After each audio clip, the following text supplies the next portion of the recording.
Hey, welcome to another Coaching You podcast with the coach, Brendan Suhr. I think you're really going to enjoy today. LeVelle Moton, L-E-V-E-L-L-E,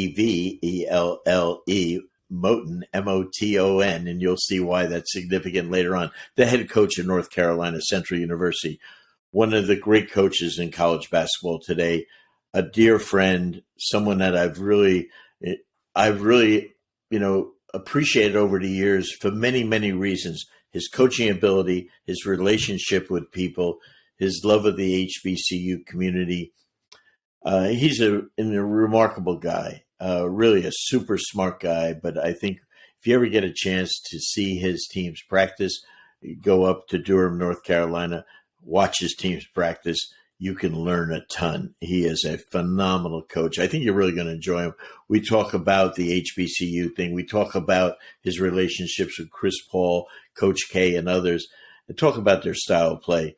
When I was at LSU coaching, he was one of the best coaches we faced, frankly.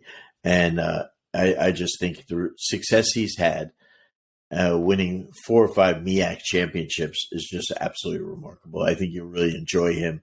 He is so much more. He epitomizes the role of a coach. He's a great parent, family guy. LeVelle Moton is a guy you're really going to enjoy. And I want to also point out to you that, when we just went through the Final Four in New Orleans, great event, great coaching. It was great to catch up with a lot of people. But I think one of the things that I really saw was the influence of coaching, but more importantly of learning. Went to a couple of events down there.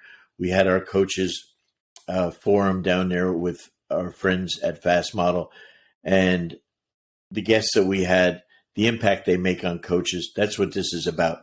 This is your off season, but it's really your on season, because this is when you have to learn. Like we want our players to develop in the off season and get better. This is when you need to get better. So we have several things that can really help you. Number one, we just launched an incredible learning platform for you where you can go in and get our Coaching You membership, where Coaching You Plus was created for you. There is no one in America that's coaching at the youth, high school, college, or professional level that can't afford this. This was created for everyone. Please take advantage of that. We have our 2 great events out in Vegas in July. The 9th and 10th, we have our Coaching You Live VIP experience where we have top NBA coaches. The great John Gordon, the author, is coming in to speak. Is one of our favorite speakers, our Hall of Fame speaker that we bring in every now and then. He's able to fit into his schedule. And Eder Messina, the greatest coach outside the NBA in the world, will also be there, as well as many other tremendous NBA coaches. So I think you'll really enjoy it. And then for those of you that would love to be in the NBA or professional basketball in the front office to learn how to scout, move into the front office administration, player development, advanced scouting, we have put together something that we have done for years privately for the Players Association. We have now captured this using all the talent of NBA front office executives and personnel to run our front office training camp, a two-day program at the Planet Hollywood Hotel that you will find on Monday and Tuesday, the 11th and 12th of July. Absolutely incredible. Go to coachingyoulive.com/2022 for more information. That's coachingyoulive.com/2022 for more information. I think you'll really like everything that we have there. Please take advantage of the early bird registration for the 2 events. And right now, our super low launch price of $7.99 for our membership platform. After a quick timeout, stay tuned for LeVelle Moton. We're thrilled to have our longtime partners and friends at Dr. Dish Basketball on board as sponsors of the Coaching You podcast. Dr. Dish machines are undoubtedly the most user-friendly and advanced machines in the world of basketball today. Dr. Dish has completely revolutionized and reimagined the shooting machine to provide the best solution on the market. Join top programs around the world like Duke, North Carolina, Florida, and countless others and upgrade your shooting machine to Dr. Dish. Dr. Dish machines are the best way to increase purposeful reps in your program to get players better, faster, while tracking progress along the way. Dr. Dish provides so much more than just your standard shooting machines with custom training, pro trainers, and coaches on demand, real-time and detailed analytics, and top-of-the-line drills and workouts.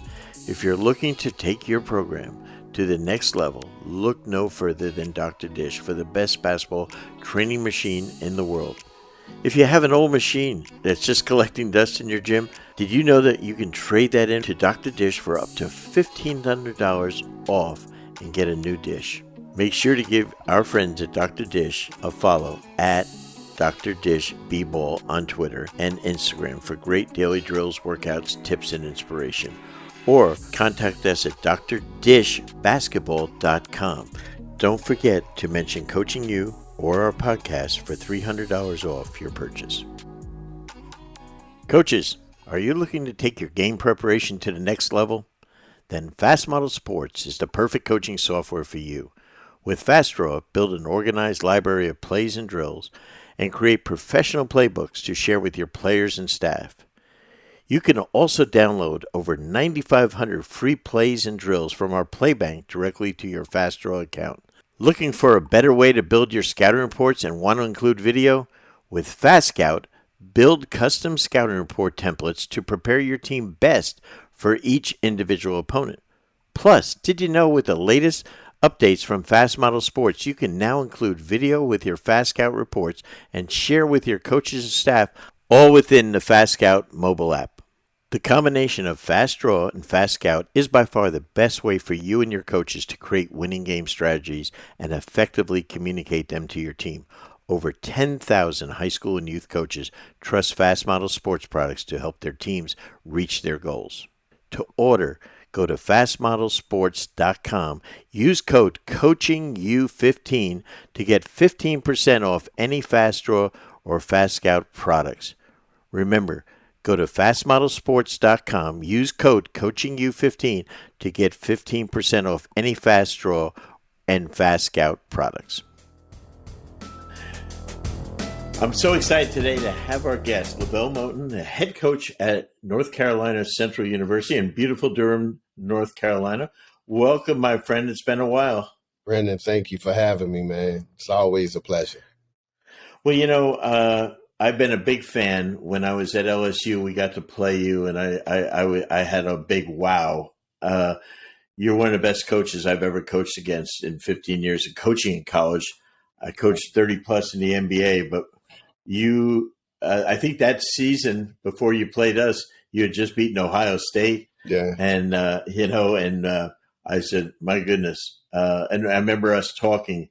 You're one of the most talented guys I know on and off the court. Thank you. I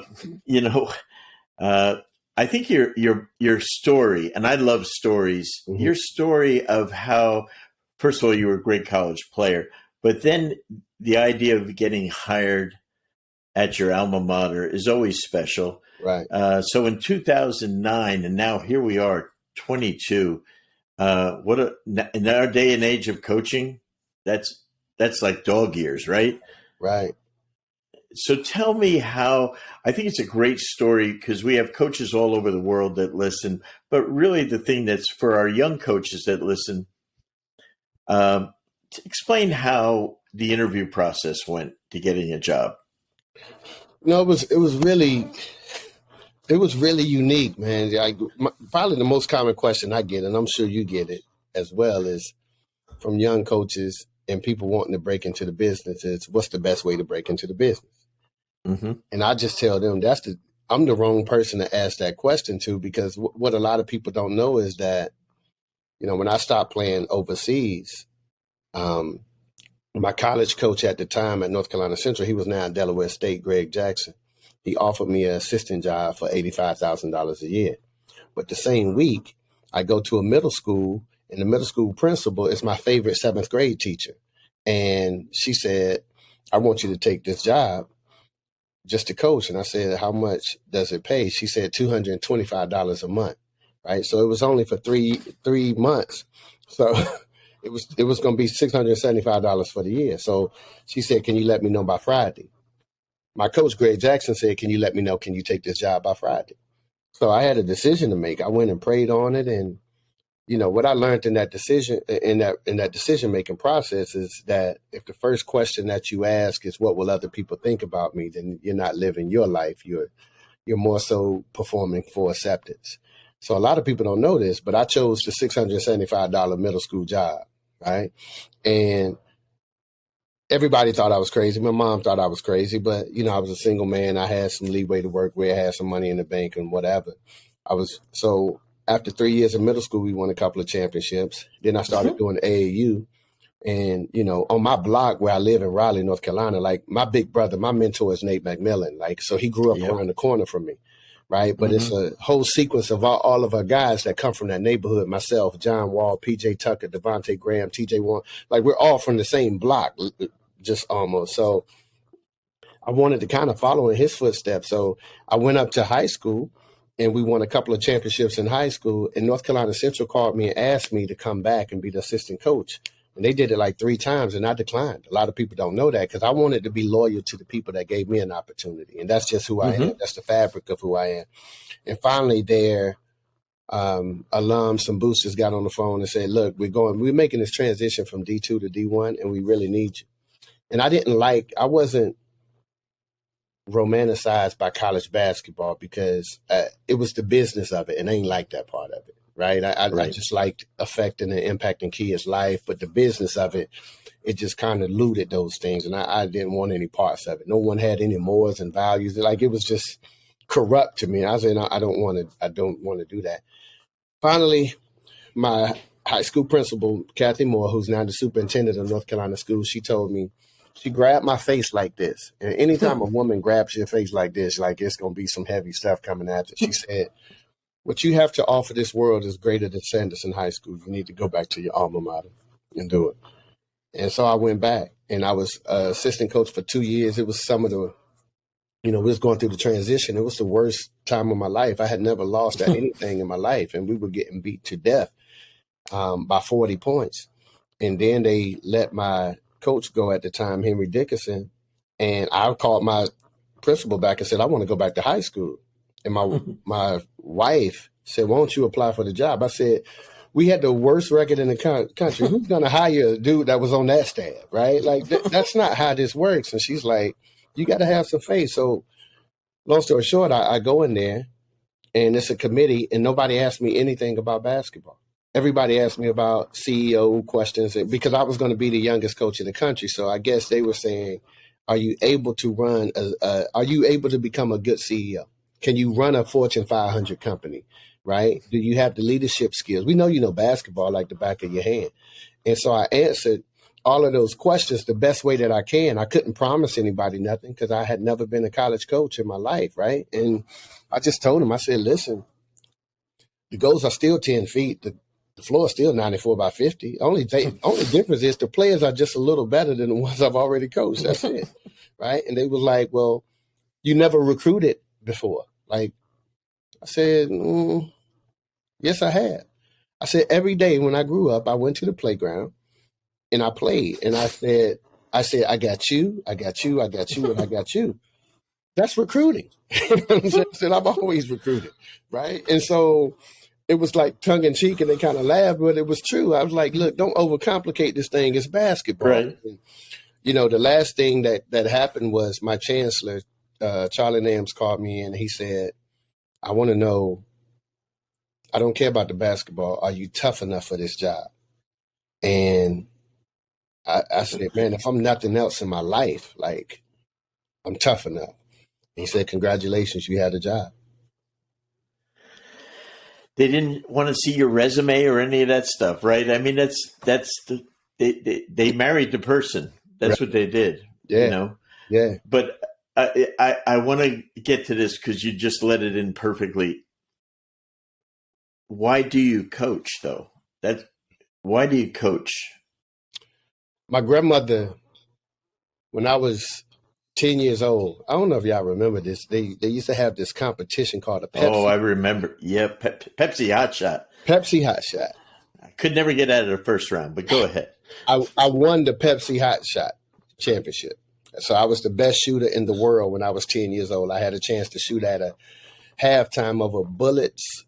I'm dating myself. It was the Bullets back then, the Bullets and the Bulls, right? It was Jordan's rookie year, right? How about that? And I did it in D.C. And everybody was watching. My entire neighborhood was watching, and I won it. And when I came home, I told my grandma, like, I'm going to buy you this house. I'm going to buy you this car one day. And she was like, she looked me dead in my face and she said, I want you to understand something. She said, the two most important days of your life is the day that you were born and the day that you figure out why, right? And so she said, you need to figure out why you're here on this earth. And so from that point on, I always knew my purpose on earth was to serve others. It was just in my heart. It's my nature, right? To help people in the community, help this person, help, because I got a lot of that from her. That's who she was. And so when I began coaching, I just wanted to impact the lives of young men that looked like me, that came from situations like me, you know, such as a John Wall, right? I established the LeVelle Moton basketball camp. John Wall was one of my first, PJ Tucker was one of my first kids. John Wall, I threw John Wall out of my camp because he had the craziest attitude, right? And I saw his mom at the store not too long after, and she said, Vale, you let my baby back in that camp, God rest her soul, because she said, somebody helped you. I said, no, your baby crazy as hell. She said, no, and so on and so forth. And so I realized, you know, me and John had very similar backgrounds. And so he was crying out in his own way for that male mentorship, right? And so, because I needed it too from our mentor, Ron Williams, who kind of raised all of us. And so I coach basketball because I just want to impact the lives of these young men so they can go on to be future leaders and head of households and husbands, because the same discipline that's required to be a good basketball player is the same discipline that's required to be a good husband or a good father, right? Yep. Or a good head of your household. It's all the same thing, right? And you can learn those precious nuggets from the game. And so we call that what, grandma's basketball philosophy? Is that what it is? Or yeah, I love it. I absolutely love that. Yeah, grandma knows best. But one of the things that I think you have that dual purpose is, and I think it's a blessing that you're an HBCU coach. Mm-hmm. I mean, you talk about something that's trending now, or HBCUs. Mm-hmm. Mm-hmm. And I'm so happy that some of your friends, namely Chris Paul, but the other players in the league who didn't go to a school, there's only one player in the league that went to one, right? Robert Covington, right? And, but they all believe in it. Right. And they're really, and it's good that Stephen A. Smith is an HBCU guy from Winston-Salem, an inferior school to yours. But, I tease him all the time. But, shout out. Yeah, but so many great coaches where you were at, the great John McClendon, who Isaiah Thomas swears he learned so much from, one of the greatest fast break coaches, maybe the best ever in the game. And so we've had so many great coaches, but Big House Gaines, of course. But you are really serving the real greater good now of helping these young men go on. Tell me what it's like to coach at an HBCU. It's I don't even know if we have enough time. Obviously it's who I am. It's my pedigree. I attended an HBCU, and I know the importance, of being at a HBCU. And I know the responsibility that I have, and not only the moral obligation, but the social responsibility that I have in regards to it. HBCUs were established because it was an alternative means of education, because predominantly white institutions didn't want African Americans in their institutions, right? So we established our own.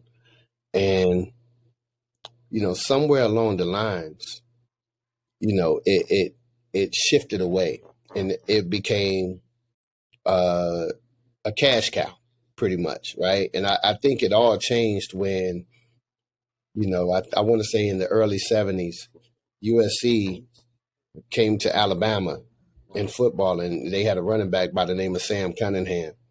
And he actually destroyed Alabama that day. And so the SEC was like, nah, we're going to start recruiting these black athletes. Prior to that, if you look at Eddie Robinson at Grambling, the first wave of Hall of Famers, he's coached over 200 NFL guys. If you look at the first wave of Hall of Famers, like all those guys came from HBCUs, right? Mm-hmm. The Blunts and the Rileys and the Walter Paytons and the list goes on and on. Larry Little's, like it just goes on and on.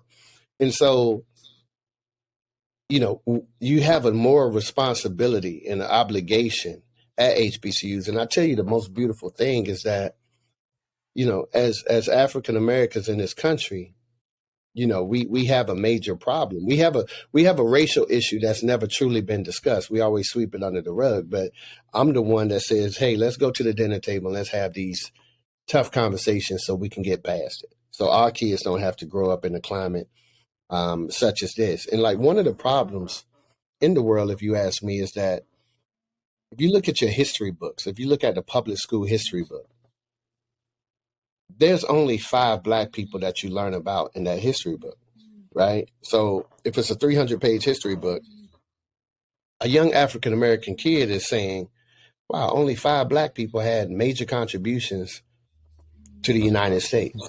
Right. And those same black people is always Harriet Tubman and Jackie Robinson, Martin Luther King. They'll tell you about Rosa Parks, and now this generation might get a little bit of Obama or somebody like that, or Hank Aaron, right? It's 5 or 6, right? Right. And that's real tricky because what it does is it lowers the morale and esteem of someone that's African American, because they're saying, wow, only 5 people that look like me had major contributions to society. And it heightens and raises the level of esteem of someone that's not African American, because the other 295 pages must be about them. So both of them walk away uneducated, right?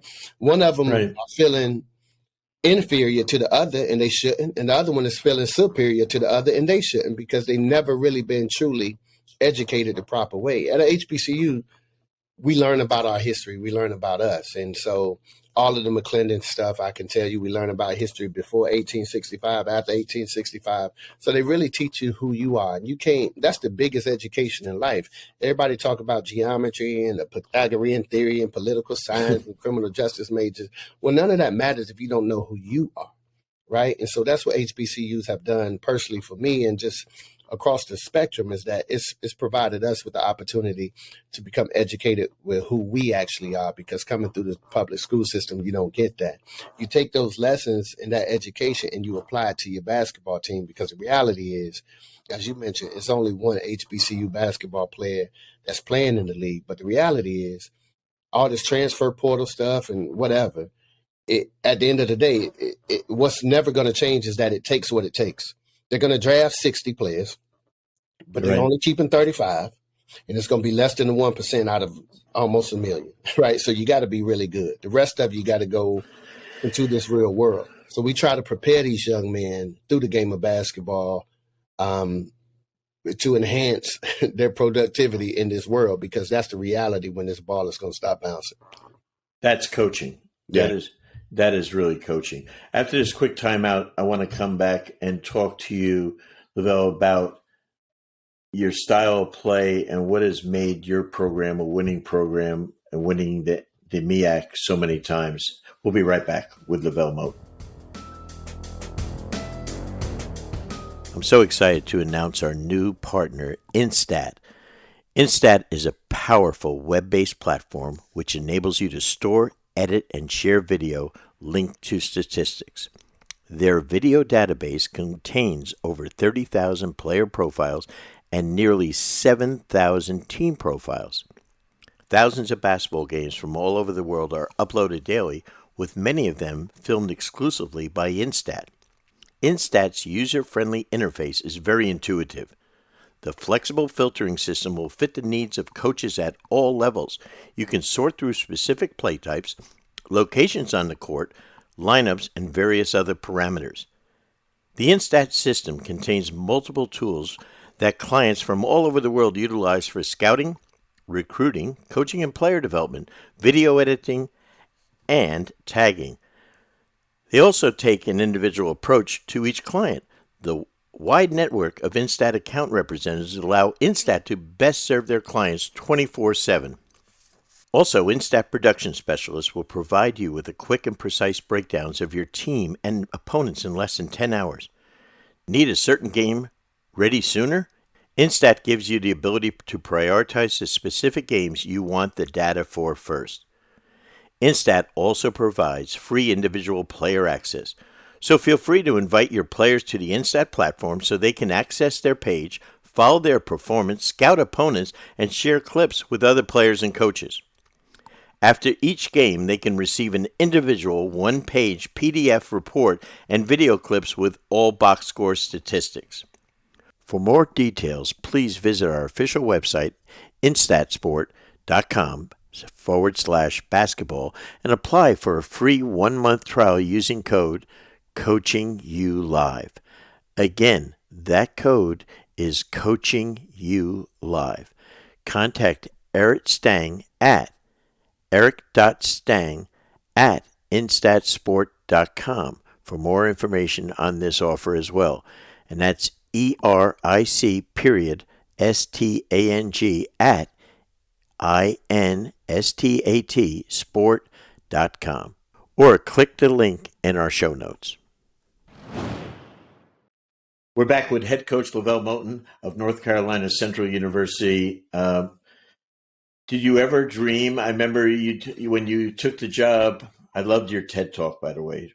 One of the best, most entertaining things I've ever listened to. I listened to it 3 times. It's absolutely spectacular. That's why you're a terrific corporate speaker, because the messages on leadership and team building and motivation are off the charts. So wow. Any companies down in the triangle there or anywhere in the U.S. that want someone to come in and teach your people, it was as good as it gets, LeVelle. That was phenomenal. I appreciate it.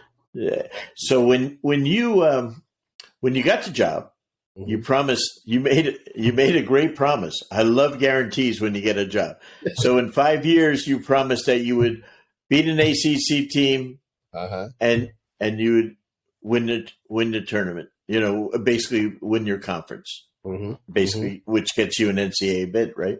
Right. Absolutely. Oh, baby, we get up to year 5. You're getting a little nervous, aren't you? Man, you know, like you say things out of pressure and you think they forget, but in year 5, they remind you. You remember you said I was like, did I say that? I'm making them show me the transcript and everything because I don't remember what I said at that press conference, but they reminded me. Now they emailing me, sending me clips. See right here, you said, so now I put some crazy pressure on myself that year. And did you beat an ACC team? Yeah, you know, it's crazy. I got a really good team, and you know those teams you feel really good, right? It's like playing cards, and you know you got both jokers in your hand, the deuce and ace. Like you just waiting. And locally, I told my point guard, Poobie Chapman, I said, we're playing NC State. He looked me, this was in the summer. He looked me dead in my face. He said, Coach, we're going to beat them. And I saw a look in his face I had never seen before. And I was like, wow. So we scheduled them. And I knew we had a good team. We lost to Cincinnati maybe a week before by 5, right? And we felt like we should have won that game at Cincinnati. And then we go to NC State. And this is their tournament team that was eventually their tournament team. And we came in with a game plan. And I was like, I think we're better than this basketball team. With no disrespect to NC State, it's just how much I believed in my team. And we led from start to finish. Now, the year before, we're playing Jeff Capel at Oklahoma. He was my AAU teammate. And we led Oklahoma from start to finish. And at the end of regulation, they hit a 3-point basket, right? Wow. And it hurt us so bad. Like, it tied the game to send it into overtime. And we didn't even score in overtime because we were so distraught out, at the end of regulation. He hit a lucky 3. I was like, oh, my goodness. So against NC State, we lead from start to finish. We're up 8. I got my best player on the line. he missed the front end of a 1-and-1. NC State rushed down. They passed to the corner and hit a 3 at the end of regulation to tie it. As a coach, I'm just like, this can't be Oklahoma all over again. I'm like, why? My captain, KJ Javar, he looks at me. He grabs me. He said, Coach, we're not losing this damn game. And I was like, yes, that's what I need. We outscored them by 10 in overtime. And I think it was the game that really catapulted us to the next level in terms of our confidence. I wasn't even thinking about the promise at that time. I was just concerned with winning the basketball game. Sure. And we ended up winning it. And, you know, that team went on to have the most HBCU wins in the history of HBCUs. I think we had 28. We could have had 30 wins that year, right? We could have had 30 wins that year. We left some on the table. And we win the MEAC tournament. And 2 weeks before we won the MEAC, I'm just at home and I'm watching the game because I felt like we could beat anybody. We went to Wichita State that year and we lost by 4 to them. My best player had like 39 against them, but he missed 6 free throws down the stretch, right? So we just felt like we could beat anyone. And so I'm watching ESPN late at night, 2 weeks before our conference tournament, and I'm watching Iowa State, and they're playing Kansas. And they just put it on Kansas. Like they were really good. It was Fred Hoiberg's team. Yep. They were big. Terrific. Ning, Monte, they had the point guard, DeAndre. They just caused you problems everywhere, right? And I was like, dang, I hope we ain't got to never play them. And so going into the finals, I said, like going into the selection show, I said, I hope we don't play Iowa State or Louisville because they caused matchup problems. But anybody else will beat. Wow. And as they doing the selection show, Gumble says, in North Carolina Central, they'll be in San Antonio playing the Iowa State Cyclones. I said, right. And so it was a tough matchup. We down 4 at the half. But they eventually just wore us down with firepower. And we were a 14 seed for HBCU. I think that was the lowest ever. And I just always felt like that was the team that was going to go to the Sweet 16. Right. If we didn't play Iowa State, we were going to go to the Sweet 16, and I was banking on it. But I love those kids, and I love that moment, man, because that really put our program on the map. Yep. So talk about, I was really impressed coaching against you with the things you ran, your defensive schemes. So describe to the coaches that are listening your style of play. If they went to see LeVelle Moton in practice or in the game, what's your style of play?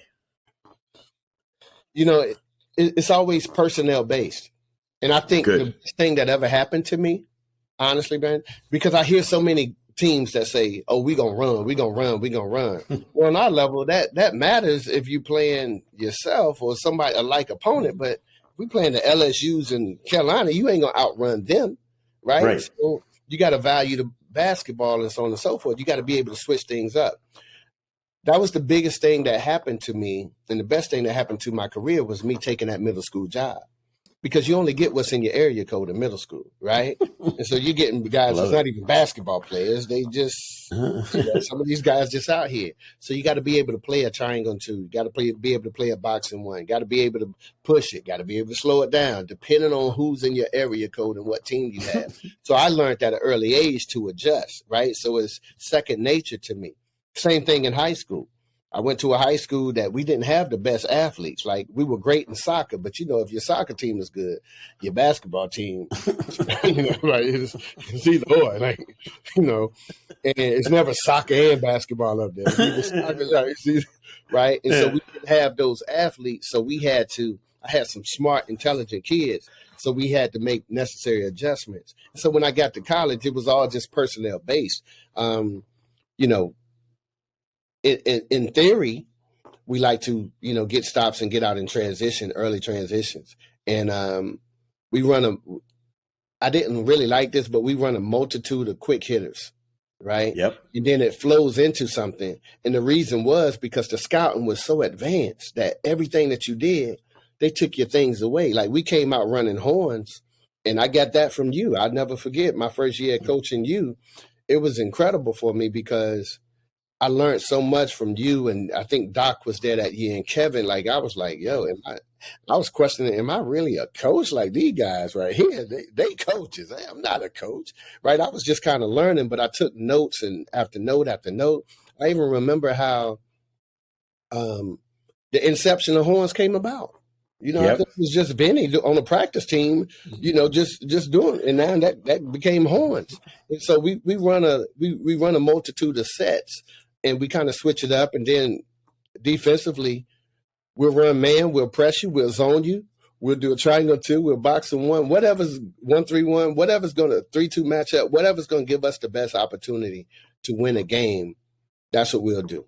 And sometimes it's overload, sometimes it's underload, but you know, we're a pack line basketball team in terms of our defense, but we like to deny the first 2 passes before we go into the pack line, right? So we took it and we just kind of tweaked it a little bit, right? We want to extend you a little bit. So we'll deny the first 2 passes and then we'll drop into the pack, right? Because I don't want you feeling completely comfortable. So it's some things that we do that kind of mix it up depending on who we're playing. You know, there are questions often asked of me, Coach, do you believe in having a system like Triangle or Princeton, something like that? Or do you believe in more a style of play? And I'm totally style of play based on talent. Right. You know, and I don't care even if it's in the NBA, because there's Phoenix Suns and then there's the Orlando Magic or the Oklahoma City Thunder. They're both professionals, both make a lot of money, but there's a big difference in talent. Absolutely. You know, and in stages of development of franchise. And so I think it's the same thing in college. I love the press conference comment because every press conference, if we took the 50 or so press conferences this spring from every new coach hired, everyone's going to play up tempo. We're going to fast break. We're going to do this, right? And we're all going to win championships, you know, everyone. And the 2 of the most successful teams and great coaches, Tony Bennett from Virginia, the great Jay Wright from Villanova. They have the 2 slowest pace of plays in college basketball, like for 10 straight years.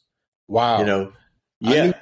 It was shocking when I heard it with Jay. I knew Tony, but Jay, I was like, wow, that's. Yeah, no, because if you think about it, Jay comes down, they pass the ball, then their guards get it, and they back you in, go one-on-one. If you double team them, they throw it out and make a 3. But they're always shooting under 7 seconds to go in the shot clock, which is interesting. But you know what? It's about winning. That's it. And that's with his players. That's the best thing for him to do. And I think that's so important. The other thing, LeVelle, that I think is one of your keys to your success is your phenomenal ability to develop relationships with people. You know, you live and work in an incredible town, because I used to, when I first got in coaching as a college student, I would go down and spend 2 to 3 weeks every summer in Durham at Duke University camp as a counselor. Wow. And UB Brown was the assistant coach there. Chuck Daly. And Chuck Daly. Yep. And those guys, and UB was my high school coach, so he would let me come down as a sophomore in college. And Mike Fratello and I would drive down from Jersey, and we would work a couple of weeks at camp. And so I love Durham. I know it like the back of my hand. I love Duke and everything. But Coach K, who I've also known since he started coaching at Army, okay, wow, he loves you. Absolutely loves you, thinks the world of you, you know, and you have developed an incredible relationship. Explain that dynamic. You know, it's kind of who I am naturally. Probably the one thing people say most when they mention my name is that, wow, he knows everybody, right? And you don't realize it until, you know, you got to go in your Rolodex and help someone else or whatever it may be. And I know everybody, not because I've just made it, you know, some of these relationships are forced. Like I ain't go to the Final Four handing out cards saying, hey, no, I want you to know me. It's never that. I've been fortunate because I've been humble enough to search for mentors. Because again, I didn't come in under Izzo or John Chaney or Coach K and meet everybody that they knew. And so I didn't have anyone to mold me and show me the ropes. I came from middle school. And so George Raveling became my mentor. And it was one of the best things that happened. We were at the Final Four, and me and him were meeting for breakfast. And I was there earlier, and I saw him coming through the Final Four crowd. And it took him 20 minutes to get 20 steps because everybody grabbing him. And I'm like, damn, it looks like Michael Jackson coming through the crowd.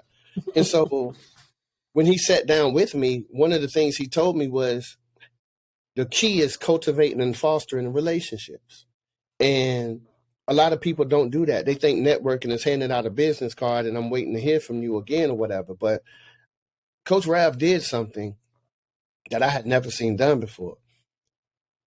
Him and the Colangelos were really close. And he had just came from a meeting and he had asked his secretary or his assistant to send the Colangelos a bottle of wine and the note that was attached to it, right? And I'm sitting on the phone. I'm on the phone. He's on the phone, but I'm here with them and I'm listening to this. And I was like, wow. And he said, no, not that kind of wine, the finest. And I'm not a drinker, so I don't know. I've never drank in my life, so I don't know what kind of wine it was. But I just had a thought in my mind. I was like, damn, I should do that. So when I got back to Durham, I went to Food Lion and bought. I love it. I know Food Lion. I love it. That's my story. Look, I still got the gold card on my thing. I'm the cheapest coach in America. Like, I'm definitely that. So I go to Food Lion and I buy all the cases of sparkling cider, right? And Alpa cider and Welch's sparkling cider. And it looks just like wine, right? And so I had my secretary just create all these cards with the pretty ribbon on there. And I would deliver them to people whenever I met them. Hey, great meeting you. I enjoyed talking about XYZ, XYZ. And that kind of stuck with people. I was notorious for that, right? And so people are like, oh, you the dude that always send the Welch is great, because it's not even wine. It's Welch is great, right? So you're going to remember all of those things, but it was genuine. And it was kind of like the gift of reciprocity. In terms of Durham, when I got the job at Central, and you had Carolina and Duke, 5 and 10 miles away from me, I looked at it as if I'm a new startup company and I have 5 miles away from me, I have Warren Buffett, and 10 miles away from me, I have Jeff Bezos, and I don't reach out to them, then I'm a fool, right? I got 2 billionaires and I'm a startup company that's 5 miles away from me. I need to utilize that. And I reached out to Coach K. He already knew me from the days of me playing at North Carolina Central. Me and Grant Hill are like this. We've been like this for 30 years. So I met Grant when he was at Duke and I was at North Carolina Central. So we always had the relationship. So it was always a healthy respect. And I reached out to Coach K.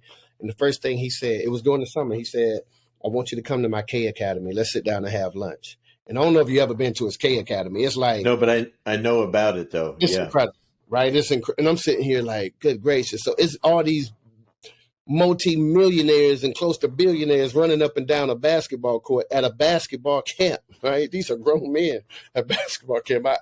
So him and I just talking, and we spoke for like an hour, and he was impressed because I'm a historian. So I knew everybody that played at Duke, from Chip England to Gene Banks to Mike Jaminski. I was telling him about all his teams, things that he forgot. And I knew Tommy. And so he respected the history. I told him about the 86 championship game, and I told him about the David Robinson game, and, like all of these games in the Meadowlands that they played and so on and so forth. Yeah. And I was like, I said, the play that everybody look at that where you beat Kentucky, where Grant threw the home run to Christian and he turned and made the shot.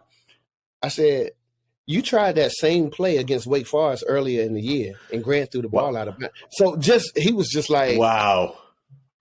It's like, how the hell did you know all this, right? Because I just studied it. And so that kind of got his attention. And over the years, we just formed a great, great, great relationship. And the same thing with Roy at North Carolina, right? And so I just believe in being myself and treating people the way I want to be treated, and just learning. And there's something about, I don't want to misquote the person that said it, but if you help people get what they want, then you in turn someday will get possibly what you want. What you want. Right. And it's pretty. Yeah. Yeah. And the other one I'm fascinated with is it's almost like a little brother to you is Chris Paul. Right. Yeah. Yeah. He's such a special guy, man. He's a terrific leader. He's a great player. I love point guards, having had Isaiah and stuff over the years, and so many great ones. But when you're those guys like Isaiah and Chris, they're geniuses. They're usually basketball geniuses, but they're also geniuses off the court. Yeah. And I just love the way I can tell by the things he does how much he embraces the relationship you two have. Yeah. How special is that for you? It's really special. A lot of people don't know this, but I've known Chris since he was 8 or 9 years old. Yeah. Right. And him and his brother CJ, I knew them when they were really young. Their babysitter, one of my good friends, dated their babysitter. Right. And I didn't know it was Chris Paul and CJ Paul. Like, they just some snotty-nosed kids running around. But I would go with my friend when he went to see her sometimes. And I was like, man, I remember y'all from somewhere. And I was like, was your babysitter such and such? He was like, yes, that was. I said, there it is. So throughout the years, I've seen Chris grow and develop, right? Because Chris wasn't a highly coveted basketball player until Chris may be the only basketball player in the NBA that played 2 years of JV basketball. I don't know if there's another player in the NBA that played 2 years of junior varsity basketball. Chris played 2 years of junior varsity basketball, and then it took off. And I remember watching him when it took off because another guy that's like a little brother of mine, PJ Tucker, they started playing on the same team. And I was like, yo, this point guard right here, like, this kid is going to be super, super special. He just kept taking off. And by the time he got to the Nationals was in Orlando then, he just put on a clinic. And I was like, yo, this kid is going to be incredibly good. And his family has always been tremendous. His brothers, like, they're just tremendous individuals, right? Like, if you didn't know Chris, you wouldn't think he's an NBA basketball player, right? You just think he's a nice politician who's in search of saving the world hunger and all. Like, he's just so genuine, right? He's just so humble. He come from, that place. And so I'm thankful for the relationship because in the past couple of years, he's amplified our relationship by choosing to shine a spotlight on HBCUs. And with that doing so, he chose to do a documentary. And he said, it was crazy. It was after the George Floyd thing. I started getting calls from any and everybody that had a production company, right? Like, so it was Serena Williams' production company. The Rock had 7 pounds. I'm like, what the hell is The Rock calling me? Like Kevin Durant and 35 Inches, right? Like, all of these people were calling to do a documentary. And so I went with Chris because it's the North Carolina, connection and all that. And 2 weeks later, Stephen A. is on the phone, and he said he wants to executive produce it. And a week after that, Bob Iger, the president of Disney, is on the phone, and he said, yo, let's do it. And so it just fell into play just like that. And it was during a COVID year, but it was the most watched documentary, and it was incredible on ESPN Plus because people got a chance to peek behind the curtains. Nobody just wanted to see basketball. They wanted to see, what do you do on a day-to-day basis? And I told Chris, I said, look, man, we're going to do this. Like, I'm not a reality star. Like, I just have to be myself. Y'all got to edit everything else, but I have to be myself. Like, I can't do it because it becomes time consuming. Like, these cameras spend a lot of time in your house. They spending the night waking up with you, right? So it's really an invasion of privacy, right? And I'm like, if you're not used to that, it can really wear and tear on you, right? And I didn't really want that attention and so on and so forth. But, we got through it, and it ended up being an incredible, documentary. And what Chris has done for not only me, but like my son, it's bananas, man. Chris called him, and they'll talk, and then my son is 9. So now he's understanding who is who and what is what. And he was like, Chris, can you put Devin Book on the phone? Chris said, sure. So Chris just goes and take Devin the phone, say, look, man, just like my little nephew right here, he going to be next up, talk to him. So Devin is doing interviews, and he stopped his interviews, and he's talking to my son, right? And he screenshots the picture and sends it to my son so my son can have it. And it just makes my son, like they don't have to do that stuff, man. Like, No. and I'm just grateful because that's my most prized possession. So the relationship has trickled down and enhanced the quality of life and made others that I can sincerely love feel better about themselves. So I love it. Yeah. I love the way you include your family, and especially Junior, in your social media stuff and everything. Mm-hmm. And I can tell he's got star written all over him. That's my little man right there. Yeah, no, I love that. You're amazing on social media, and I think it helps what you're trying to do, and it's just great branding for everything that you're involved in. I read some stuff about how you went back to your neighborhood and you formed a development company to build up your neighborhood that you're so proud of and stuff. Yeah. And that's special stuff, man. So you epitomized my definition of coaching is coaching. And I got this from Chuck Daly and who was very close to Coach K. But coaching is about taking players where they can't take themselves. Ooh. But parenting is the same thing. Parenting is taking your children where they can't take themselves. And you are the ultimate at both.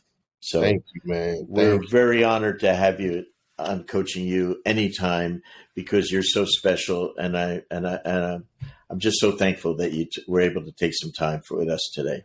I think about you all the time, man. Your stories about Isaiah, a lot of people don't know this. When I was younger, I was going through so much because I had a similar background as Isaiah's. And this movie came on TV. It was called A Mother's Courage. Yep. It was the Mary Thomas story about his mom and how they raised him and some of the things that he went through. And everybody loved MJ, and I loved MJ too, but sure, it stopped there because I couldn't do what MJ could do, right? So nobody could do what MJ could do, right? Jump from the sideline, like I couldn't do that. So I was like, man, I need to gravitate towards the little fellas, and so I gravitated towards Isaiah, man, and some of the things that he's done. And I'm saying all that to say, him and I have become friends through social media, right? And yep.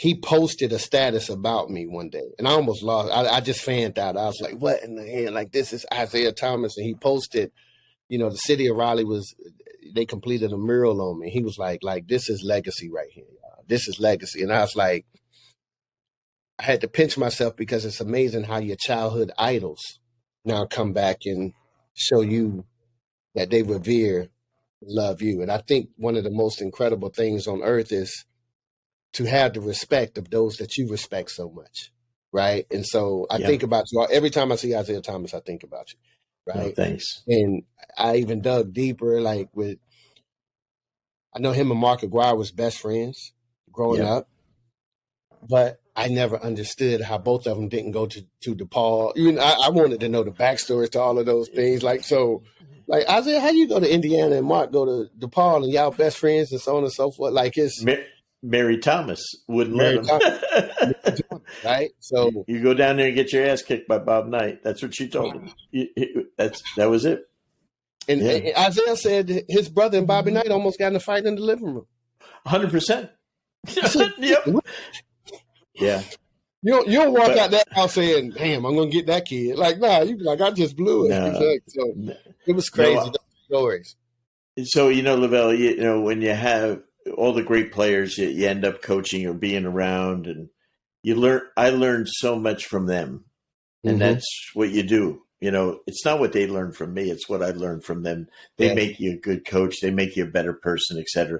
And that's what Mark and Isaiah and so many of the guys, Doc Rivers, I had in Atlanta for 8 years, Dominique Wilkins, so many, and John Battle.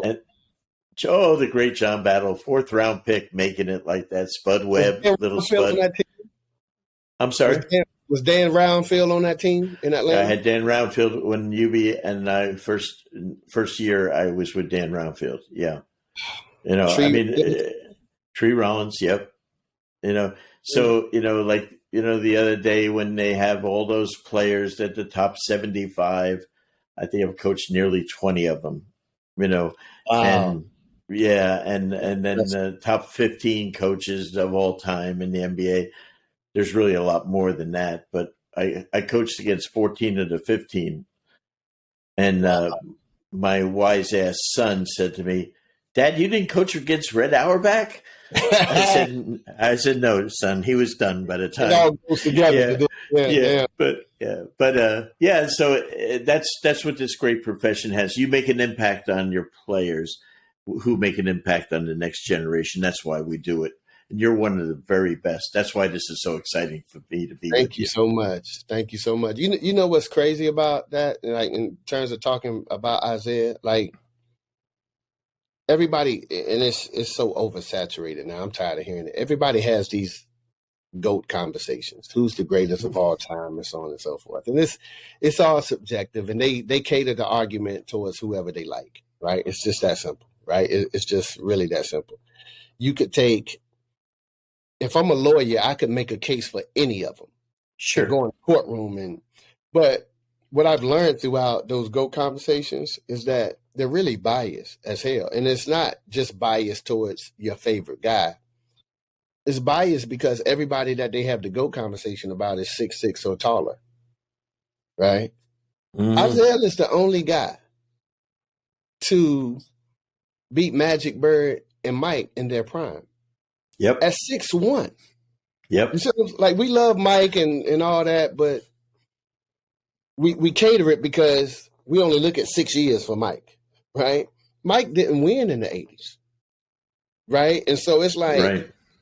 But the guy that dethroned all of those guys was a 6'1" animal who didn't have any other top 50 guys on his team. You know, Magic had 4 Hall of Famers. Bird was loaded over there. Mike had Scotty and, you know, some lost. Like, I said, y'all, what y'all did in Detroit is like, it's phenomenal. Like, it's absolutely phenomenal when you stop, you take a step back and you look at it. And what I love about all of the great ones is that they all had to go through pain in order to become who they had to be. Like, I remember Magic dribbling out the clock, right? I remember Larry not being able to beat Magic. I remember Kareem getting dominated by Moses in '83, right? I remember Isaiah throwing that ball away in the Garden, right? Mm-hmm. I remember Mike not being able to get over the hump with the Pistons. I remember all of those things, but all of it made them who they ultimately. I remember Kobe shooting the 3 air balls. I remember Bron going through so much pain. Like, they all have to go through it in order to get through it. You got to get through it in order to get to it, if that makes any sense. Oh, big sense.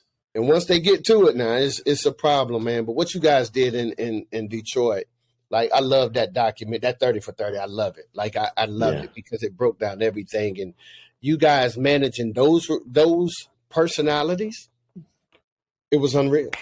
It was Piece of cake. Well, last thing, when the great Chuck Daly passed away, we were at all the players came to his funeral, which is very rare, and they all came down in Florida. And I remember Vinnie Johnson coming out, who I love Vinnie Johnson. He was just the best.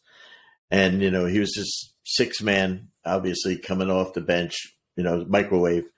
And my son was our ball boy with the Pistons when he was 6, 7 years old. Now he's a college graduate at that time and at the funeral. And Vinny comes up to him and he says, you know, my son's name, BK. He says, BK, you know, your dad and Chuck screwed me. They never gave me enough shots and enough playing time. and then he burst out laughing.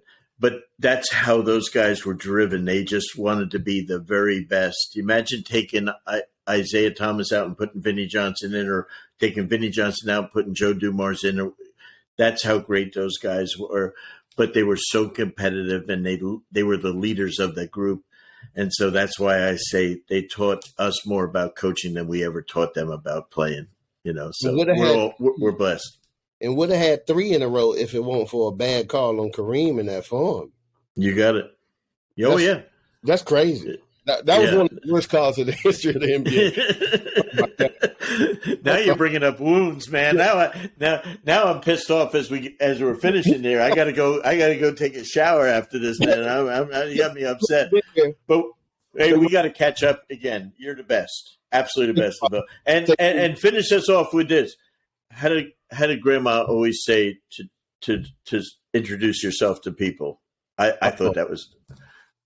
She made me introduce myself by saying my name is LeVelle Moton, LeVelle Always You're the had best. my name, spell my name, and recite it.